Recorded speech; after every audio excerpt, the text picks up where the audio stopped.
tardes. Bien, vamos a ver en estos pocos minutos que tenemos para el día de hoy las reacciones de hipersensibilidad.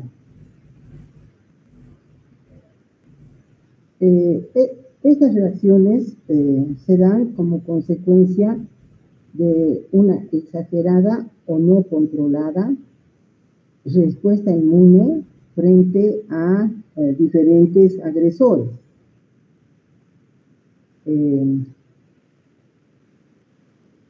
Y podemos definirla entonces que es una respuesta inmunitaria exagerada que causa además daño en los tejidos que podrían estar comprometidos con este tipo de respuesta inmunitaria. Hay varios tipos y es importante conocerlos para, lógicamente, actuar, o sea, ver qué medidas terapéuticas podemos disponer para el tratamiento de estos daños producidos por reacciones inmunes no controladas o inadecuadas. En general, estos mecanismos de hipersensibilidad, grupos, tipo 1, tipo 2, 3 y 4. Las formas 1, 2 y 3 tienen la característica de ser mediadas por anticuerpos. La primera por anticuerpos de la clase IgE, la segunda y la tercera por anticuerpos de la clase IgG o IgM. En cambio, el tipo 4 no participan anticuerpos y la respuesta que se da es netamente de tipo celular, con participación tanto de los linfocitos T como de los macrófagos que se activan como consecuencia de la activación también de los linfocitos T. Helicons los han clasificado en estos 4 tipos, donde tenemos, este es un cuadro que resume todos los mecanismos que participan en estos tipos de hipersensibilidad o de alergia o de rechazo, como ustedes quieran llamar, de reacciones inmunes. En la de tipo 1, el mediador, como les decía, es el anticuerpo de la clase IgE, que frecuentemente tiene la capacidad de reaccionar con antígenos de tipo soluble.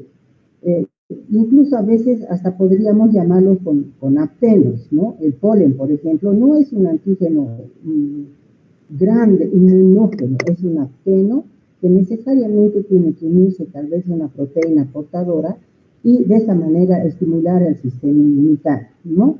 Bueno, por eso decimos antígenos solubles. ¿Y cuáles son las células que juegan un rol importante en este proceso? Son las células granulocíticas que tienen granulaciones cargadas de aminas vasoactivas, como ser, por ejemplo, los eosinófilos, los basófilos y principalmente los mastocitos. ¿Qué ejemplos tenemos en este tipo de hipersensibilidad? Tenemos sobre todo las urticarias, rinitis alérgica, la enfermedad del heno, el asma, la anafilaxia seguida tras la inyección, por ejemplo, de penicilina, ¿no? Esta es la de tipo 1, con participación de IgE y células granulocíticas con gránulos de histamina y de otros factores que se forman posteriormente. Vamos a describirlos rápidamente después. La de tipo 2 generalmente está asociado a antígenos que se encuentran en la superficie de una célula, ya sea de forma natural, como es, por ejemplo, en el sistema de incompatibilidad AB, o sea, grupos de glóbulos rojos del grupo A, del grupo B, que tienen glicoproteínas en su superficie, y estas proteínas son pues antigénicas y que cuando se colocan a personas diferentes van a dar lugar a la formación de anticuerpos específicos contra esos antígenos, y lógicamente va a haber todo un mecanismo de participación de otros elementos del sistema inmunitario, como ser principalmente el complemento que se va a encargar de la destrucción de estas células. O pueden ser estas células, los glóbulos rojos, base para la fijación de antígenos extraños, o sea, no siempre antígenos propios, sino antígenos extraños. Por ejemplo, el ejemplo más típico es el Aldomet, que es un medicamento que se lo usa o se lo usaba para la hipertensión, y este tiene la particularidad de fijarse sobre la superficie de glóbulos rojos y se forman anticuerpos contra el Aldomet. Pero, como está fijado sobre el glóbulo rojo, estos anticuerpos, que si bien reconocen al Aldomet como antígeno extraño, son capaces de estimular al complemento, desencadenar esa reacción en cadena y, lógicamente, producir la hemólisis de estos glóbulos rojos. Otro ejemplo es la púrpura trombocitopénica. En este caso, ¿quiénes son las células afectadas? Son las plaquetas, en cuya superficie se fijan algunos antígenos extraños y con la participación del complemento o con la participación de macrófagos van disminuyendo el número de plaquetas y esto va a dar lugar a falta de factores de coagulación de la vía extrínseca y entonces hay una tendencia a las hemorragias. Las de tipo 3 tienen que ver también con las inmunoglobulinas. Puede ser la G o la M, pero en este caso ya no son células las que portan el antígeno, son antígenos que están libres y se los conoce como antígenos solubles. Y vamos a dar un ejemplo. El virus de la hepatitis B tiene en su superficie una proteína que se llama antígeno de superficie. Y este virus tiene la característica de infectar, infectar y replicarse dentro de los hepatocitos.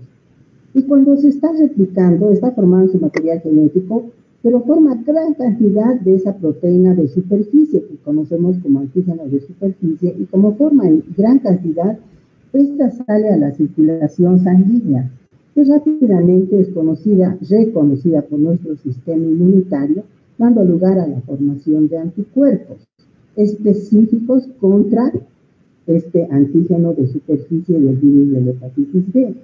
Y entonces el anticuerpo que es soluble, el antígeno que es soluble, si bien forman una macromolécula, esta circula por la sangre y se va a depositar en sitios donde hay un aumento de la filtración o paso de moléculas. Generalmente van a los capilares, a vasos sanguíneos, y allí, como salen proteínas, ¿no es cierto?, para cumplir las funciones de defensa, se fijan estos complejos y al fijarse los complejos en la superficie del endotelio de estos vasos sanguíneos y en el complemento también se activa, libera 5A, C3A y el C3B se fija también allá, se produce la lisis de esos endotelios produciendo vasculitis que se conoce con el nombre de eritema nodoso. Es una reacción muy frecuentemente observada en pacientes que están infectados con el virus de la hepatitis B, ¿no? Hellikunz clasifican en otra forma de hipersensibilidad donde no hay participación de anticuerpos. Aquí solamente participan los linfocitos T y los fagocitos, o sea, los macrófagos activados, lógicamente, por los linfocitos T. Y dependiendo del tipo de respuesta, si es TH1, TH2, TH17, vamos a tener diferentes formas de hipersensibilidad que los ha clasificado en la forma 4A, donde hay participación principalmente de los macrófagos activados, la forma 4B, donde hay participación principalmente de los eosinófilos, también con una respuesta de tipo TH2, La respuesta 4C principalmente relacionado con los linfocitos T citotóxicos, que son los encargados de producir destrucción de las células, y el tipo D, donde juegan un rol muy importante, sobre todo los linfocitos T, CD4, ¿no? Produciendo una serie de alteraciones más complejas por participación tanto de los linfocitos como también de los fagocitos. Vamos a ver qué es lo que pasa en las reacciones de tipo 1.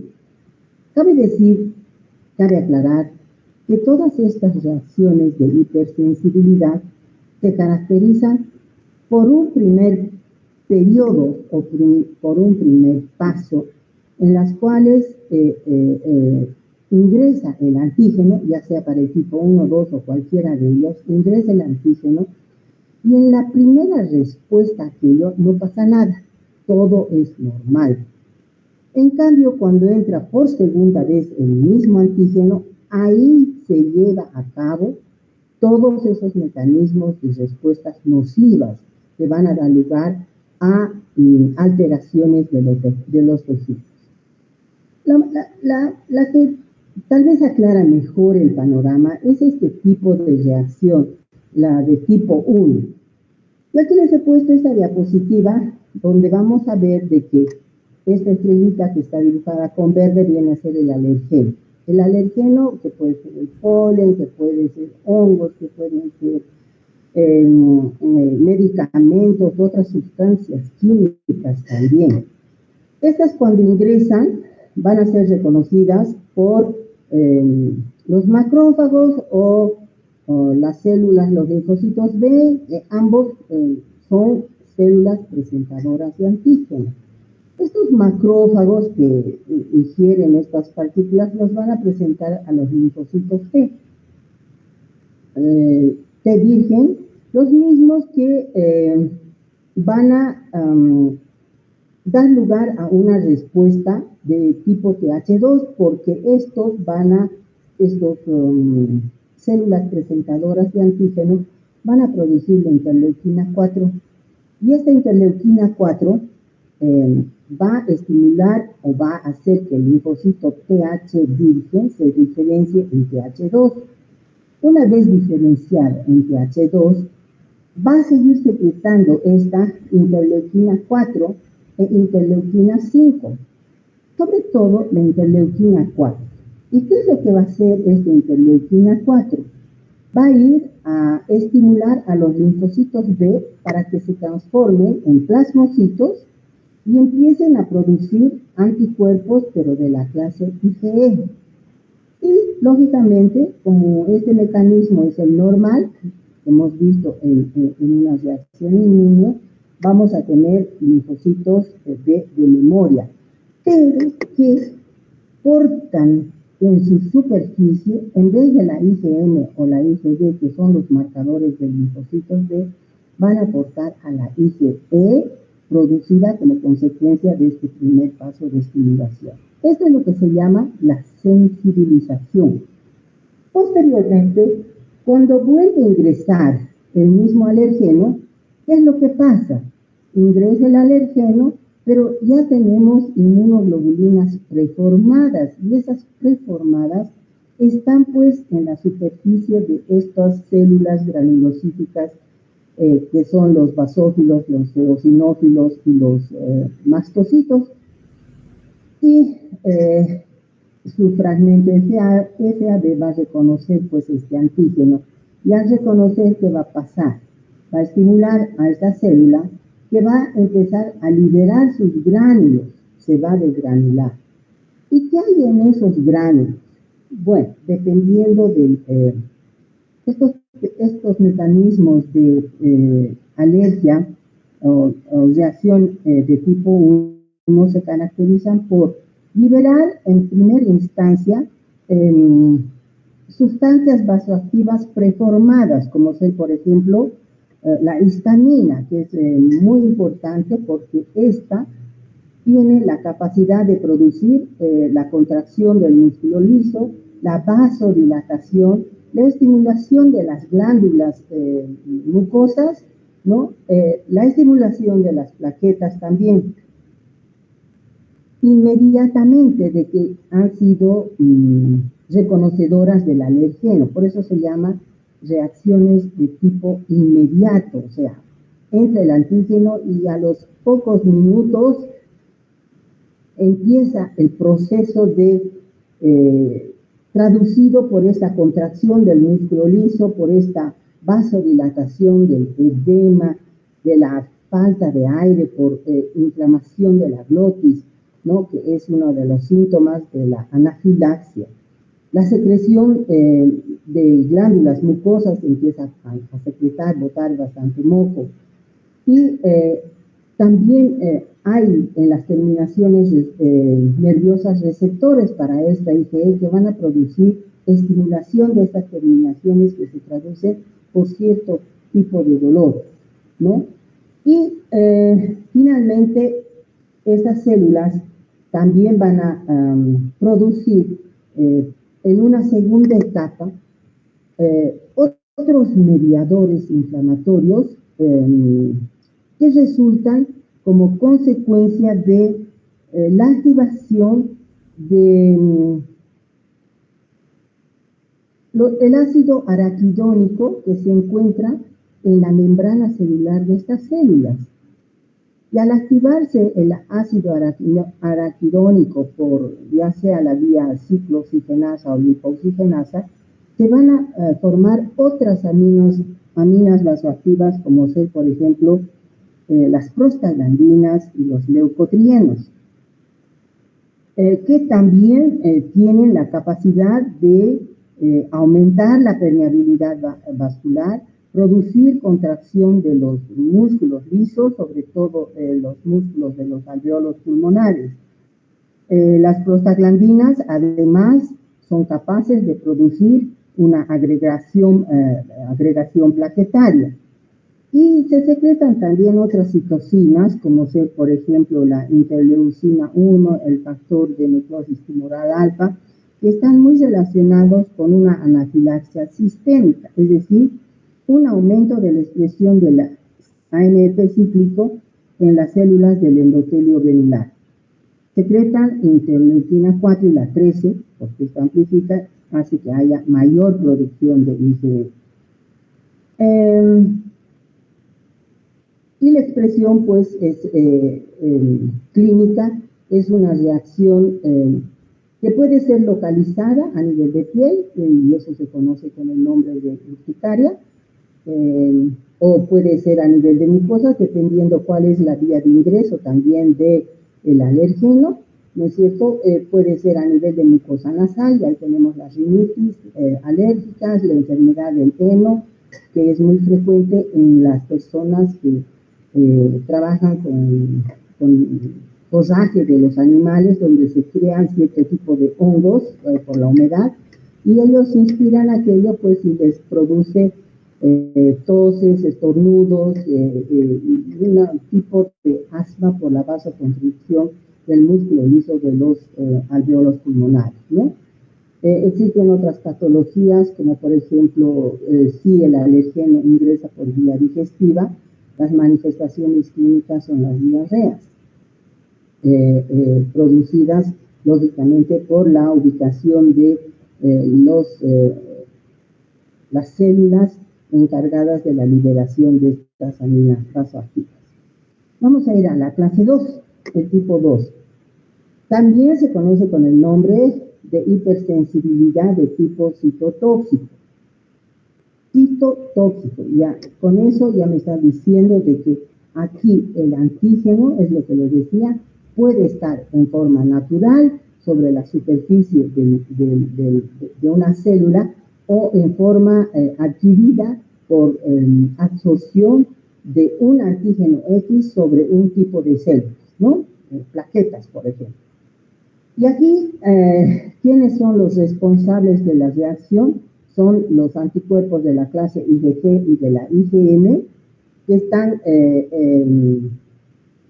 diseñadas para reaccionar con ese antígeno que está sobre la célula. que estamos hablando, sea glóbulos rojos, sea endotelio, sea plaquetas.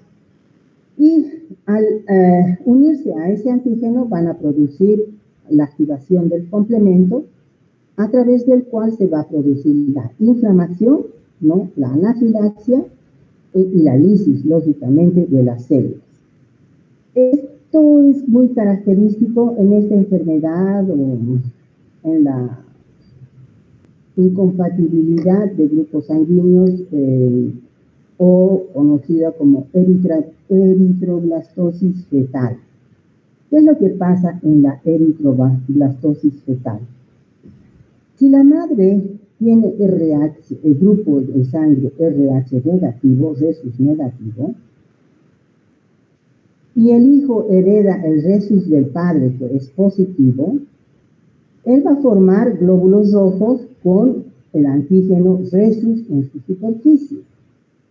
No pasa nada durante su embarazo, este niño va a nacer normal, pero en el momento del nacimiento, algunos glóbulos rojos van a pasar la placenta y van a estimular al sistema inmunitario, dando lugar a la formación de anticuerpos dirigidos contra ese antígeno resus que provienen del niño y que han pasado en el momento del parto a la circulación de la madre. Estos antígenos extraños van a dar lugar a la formación de estos anticuerpos de la clase IgM y, lógicamente, vamos a tener también células memoria. Esta es la sensibilización. Este es el primer paso de sensibilización. El niño sale normal, mantiene el resus del papá, etc. Pero ¿qué es lo que pasa cuando la mamá se embaraza nuevamente y tiene un producto cuyo sangre también es resus positiva? ¿Qué es lo que pasa con ese resus positivo? Que pasa a la placenta y es reconocido ya por las células memoria.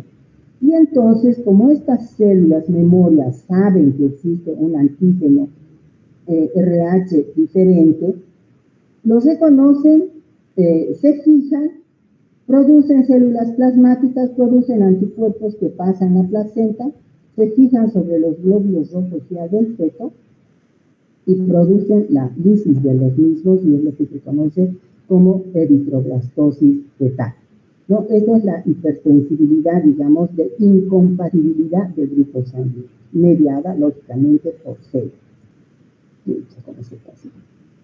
La hipersensibilidad de tipo 3. En la hipersensibilidad de tipo 3, lo que ocurre es la formación de complejos inmunes, lo que les decía hace rato del antígeno del virus de la hepatitis B, del antígeno de superficie. Existen muchas otras patologías, como por ejemplo el lupus eritematoso sistémico, que es una enfermedad autoinmune, donde se ven esos mecanismos de hipersensibilidad. ¿Cuáles son los antígenos en el lupus eritematoso sistémico? Son autoantígenos, son antígenos que provienen ya sea de las células del núcleo, o sea, de las proteínas, mejor dicho, nucleares, las proteínas nucleares que son las histonas y otras proteínas que empacan el ADN, o proteínas que se encuentran en la membrana de algunas células, ¿no?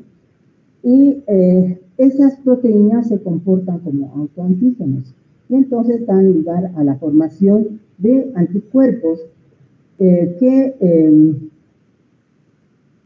van a dar lugar a la formación de lesiones como consecuencia de una vasculitis, depósito de esos complejos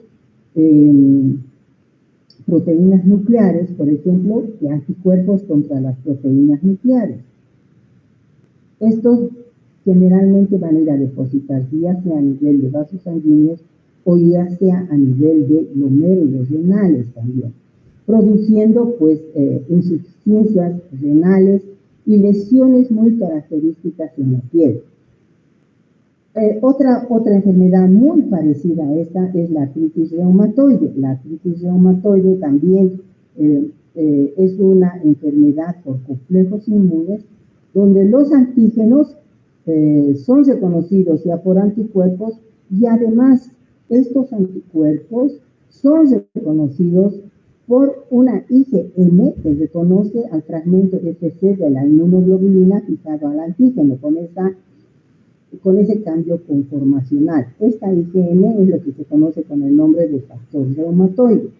Este complejo inmune va a depositarse a nivel de las articulaciones y va a producir, ¿qué cosa? La deformación, la lisis, la destrucción de la sinovia, de las articulaciones, de las articulaciones, produciendo deformación de las mismas, ¿no? Desaparecen los cartílagos articulares y eso es lo que caracteriza a la artritis reumatoide.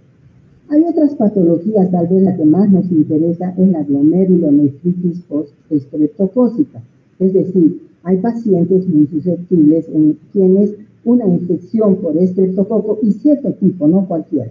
Hay ciertos tipos que son nefritogénicos y que tienen esta particularidad de producir complejos inmunes, los mismos que se van a ir a localizar ya sea en el glomérulo renal, principalmente en el glomérulo renal, o en capilares sanguíneos, produciendo la destrucción de estas membranas basales, y si en el glomérulo se destruye la membrana basal, deja de producirse la filtración normal, ¿no es cierto? Ya no hay filtración glomerular y por tanto empieza a haber una insuficiencia renal.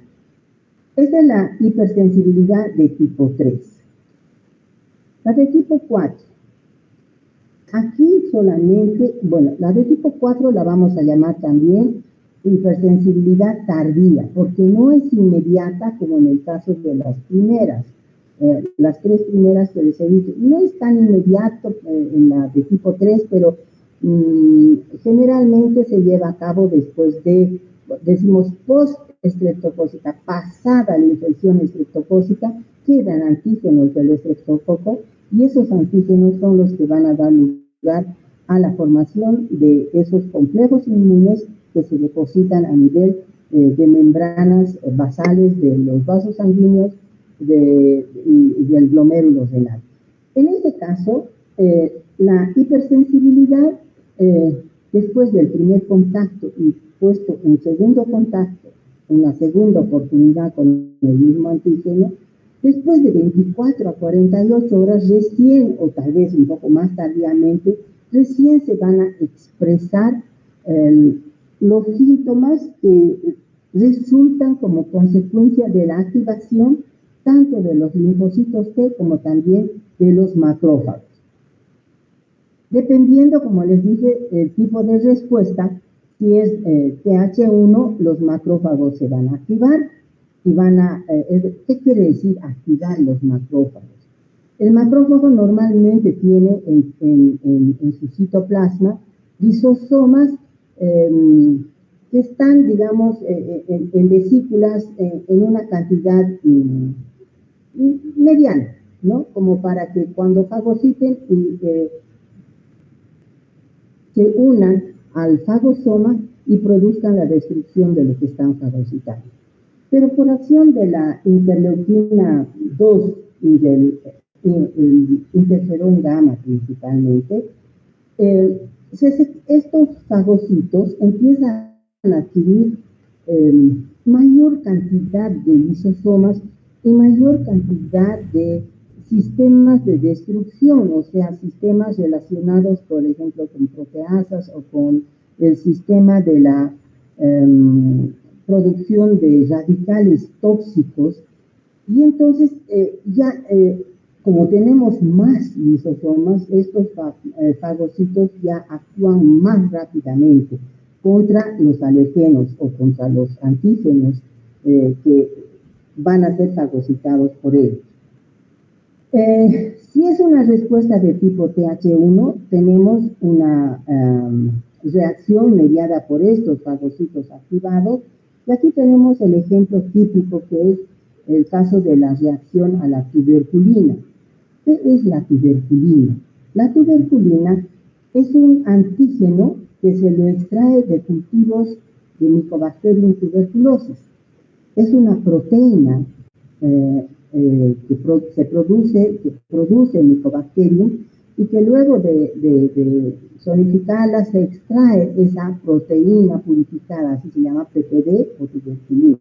Esa proteína que cuando se inyecta por vía subcutánea, ni siquiera intramuscular, nada, por vía intradérmica, ni siquiera subcutánea, es intradérmica, entre la epidermis y la dermis.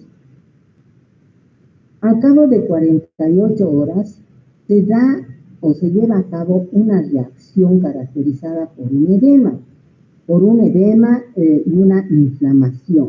¿Y eso por qué? Porque la persona a quien se le ha inyectado este derivado proteico purificado ha estado o está en contacto con Mycobacterium tuberculosis. O sea, ha estado, puede ser que se curó, ¿no? Que aisló, terminó por deshacerse de Mycobacterium a través de su sistema inmunitario, pero hay células memoria que cuando se les presenta antígenos de Mycobacterium, ellos reaccionan, ¿no? Una persona vacunada, ¿qué es la vacuna de Mycobacterium? Es un Mycobacterium atenuado.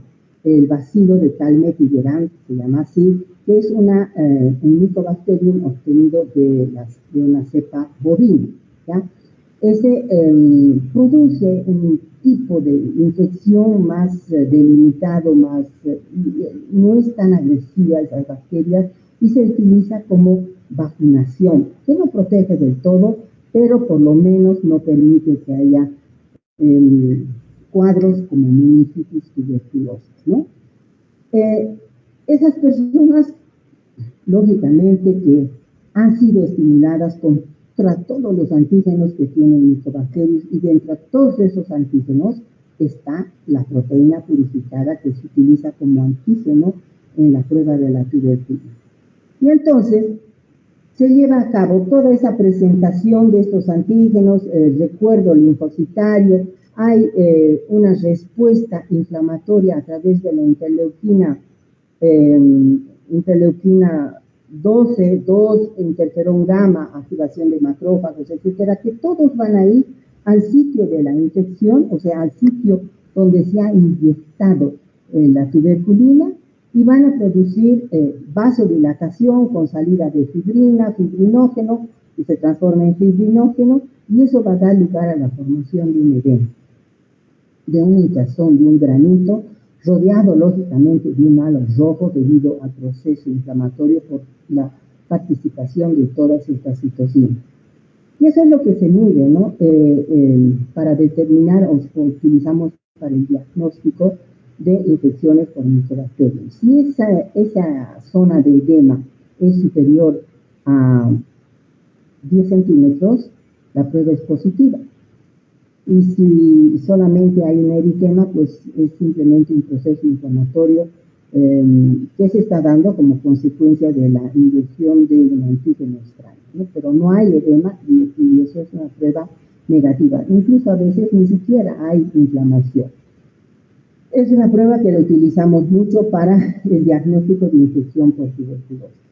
Y hablando de tuberculosis, este es el famoso granuloma que les hablaba en la clase anterior, cuando hablamos de mecanismos de defensa frente a virus y bacterias. El granuloma, donde tenemos en el centro células fagocíticas, donde Mycobacterium ha empezado a replicarse. Mycobacterium es una bacteria intracelular, les gusta vivir dentro del macrófago principalmente, ¿no? Y este macrófago secreta pues citocinas que atraen y que activan a mayor cantidad de macrófagos que van a ir rodeando al macrófago que fagocitó a la bacteria, y como ya no puede contener tantas bacterias, forma una célula grande, una célula multinucleada, por acción de los otros macrófagos activados que vienen a querer destruir al micobacterio. No lo logran, pero siguen secretando interleuquinas y llega mayor cantidad de macrófagos que se transforman en células gigantes, células grandes, células aplanadas, que van rodeando al sitio de la infección mayor cantidad de linfocitos, tanto T como D, dando lugar a la formación, vean ustedes, de un grano. Pues tenemos un centro, una periferia rodeado de fibroblastos, ¿ya? Rodeado de fibroblastos. Y todo esto es por una reacción de hipersensibilidad retardada. Bueno, me voy a pasar a esto, que me gusta esta diapositiva. ¿Por qué? Porque vamos a ver que los antígenos pueden ser extraños, como alergenos, partículas químicas, polen, naturales, biológicas, digamos, ¿no? Químicas, biológicas, de diferente índole. Pueden ser microorganismos, pueden ser antígenos, a los antígenos llamamos antígenos de nuestra especie, de nuestra propia especie, por eso les decía los grupos ABO, por ejemplo. O pueden ser autoantígenos, y dependiendo de estos, vamos a tener estos cuatro tipos de hipersensibilidad.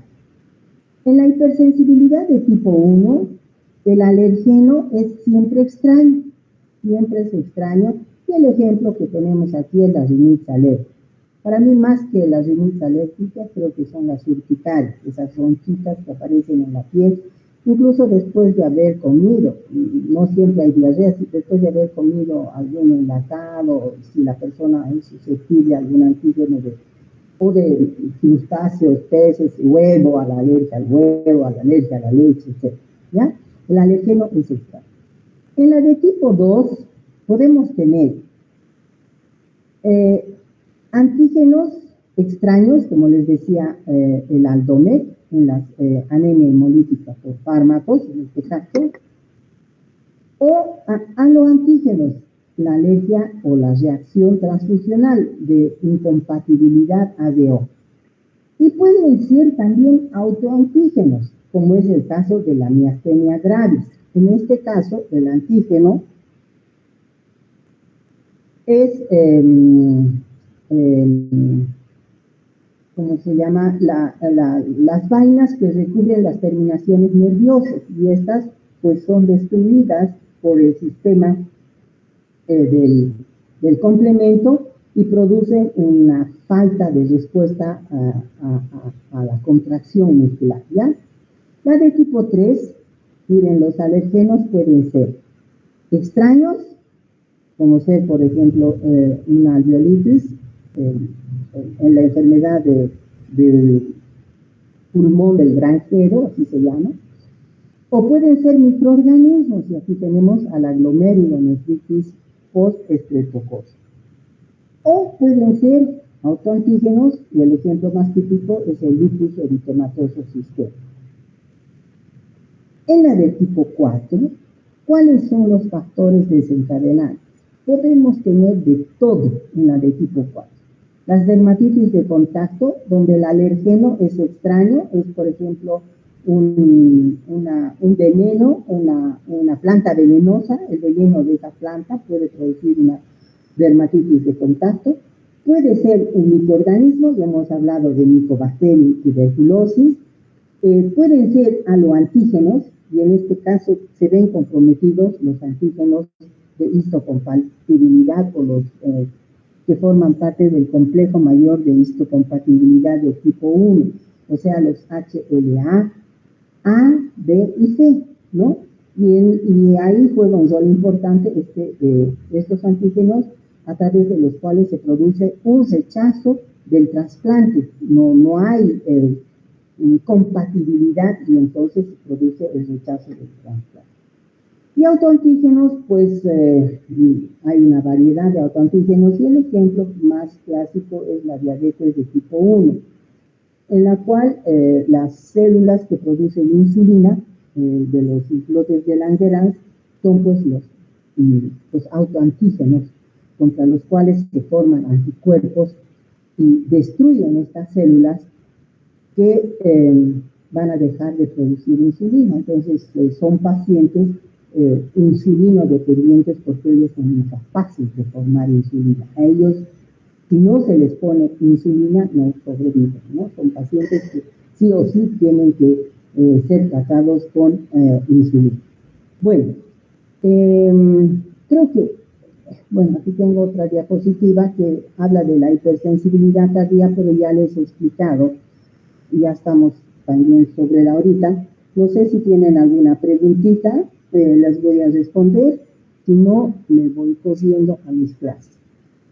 Doctor, una pregunta. En el hipertiroidismo de la hipersensibilidad tardía tipo 2, ¿a qué isoenzima o qué de la tabla azul, a qué pertenecería? ¿En la de tipo 2 dices? Sí, el hipertiroidismo. En la hipersensibilidad de tipo 2.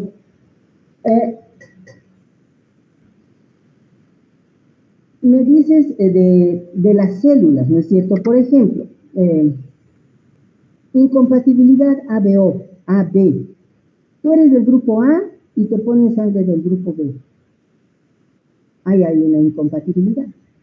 Tú tienes naturalmente anticuerpos dirigidos contra los antígenos del grupo B. Y entonces esos anticuerpos que los tienes naturales van a reaccionar con la sangre que te están poniendo con esos glóbulos rojos y van a reaccionar fijándose sobre la superficie del glóbulo rojo y participando lógicamente el complemento, produciendo la destrucción de esos glóbulos rojos B. Esa es incompatibilidad ABO, que es grave y severa, ¿no? Sobre todo si se da sangre entera.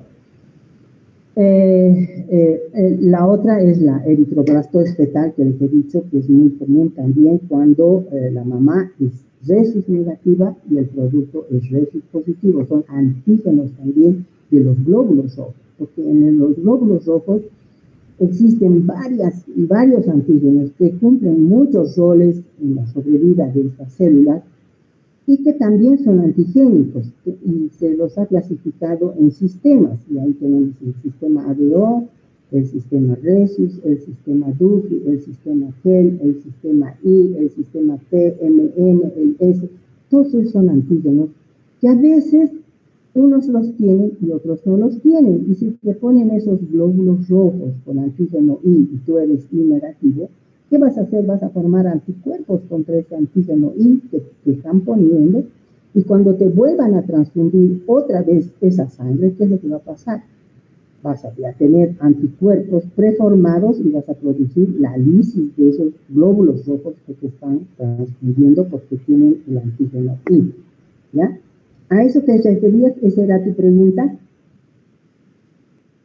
Sí, parecido, doctor. Gracias. Ya, muy bien, chicos. ¿Tienen alguna otra? Muy bien, nos vemos la próxima semana con otras clases. Terminamos inmunología, creo que ya se ha fijado el examen parcial. Una recomendación, tenemos bastante temario para estudiar. Si no lo han hecho poco a poco, a medida que hemos ido haciendo las prácticas, empiecen a estudiar hoy día, porque si no, no les va a alcanzar el tiempo. Es bastante temario, son cosas nuevas para ustedes. Y tanto en estructura, parecería facilita la estructura, pero las preguntas que hacemos generalmente son de razonamiento, así que tienen que saber muy bien para poder razonar, ¿sí? Muy bien, nos vemos entonces el próximo lunes. Que tengan una buena tarde, hasta la próxima semana. Hasta luego, doctora. Hasta luego.